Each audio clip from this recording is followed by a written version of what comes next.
जय श्री कृष्णा, राधे राधे। आपका मेरा चैनल गोयल अनीशा क्रिएशंस में स्वागत है। एकादशी व्रत की कथाओं की श्रृंखला में आज मैं आपके लिए कामिका एकादशी व्रत की कथा लेकर आई हूँ। कहते हैं कि इस कथा के सुनने मात्र से ही पुण्य फल की प्राप्ति होती है। ऐसा कहा जाता है कि सूर्य ग्रहण और चंद्र ग्रहण में केदार और कुरुक्षेत्र में स्नान करने से जो पुण्य मिलता है, पुण्य कामिका एकादशी पर भगवान शिव की पूजा करने और कथा सुनने से मिल जाता है। आइए कथा को प्रारंभ करते हैं। एक समय की बात है, एक गांव में एक क्षत्रिय रहता था। वह अपने आप पर बहुत गर्व करता था, खासकर अपनी शक्ति और बल पर उसे अभिमान था। क्षत्रिय भगवान को बहुत मानता था, लेकिन उसके मन में घमंड था। वह हर दिन भगवान विष्णु की पूजा करता और उनकी उपासना में लीन रहता था। एक दिन वह किसी महत्वपूर्ण कार्य के लिए घर से बाहर यात्रा पर निकला। रास्ते में उसकी मुलाकात एक ब्राह्मण से हो गई। दोनों में किसी बात को लेकर झगड़ा हो गया। झगड़ा इतना बढ़ गया कि बात हाथापाई तक आ पहुंची। क्षत्रिय बहुत बलवान था, इसलिए ब्राह्मण अपनी दुर्बलता के कारण क्षत्रिय के वार को सहन न कर पाया और वह वहीं गिर पड़ा और उसकी मृत्यु हो गई।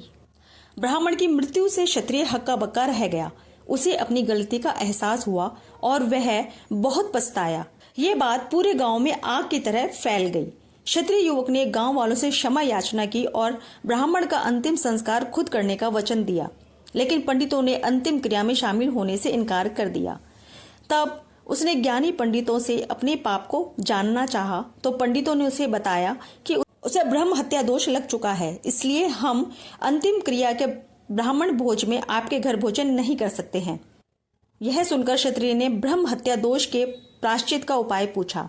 तब पंडितों ने कहा कि जब तक वह सावन मास के कृष्ण पक्ष की एकादशी तिथि को विधि पूर्वक भगवान विष्णु की पूजा नहीं करता और ब्राह्मणों को भोजन नहीं कराता और दान दक्षिणा नहीं देता, तब तक वह ब्रह्म हत्या दोष से मुक्त नहीं हो सकता है।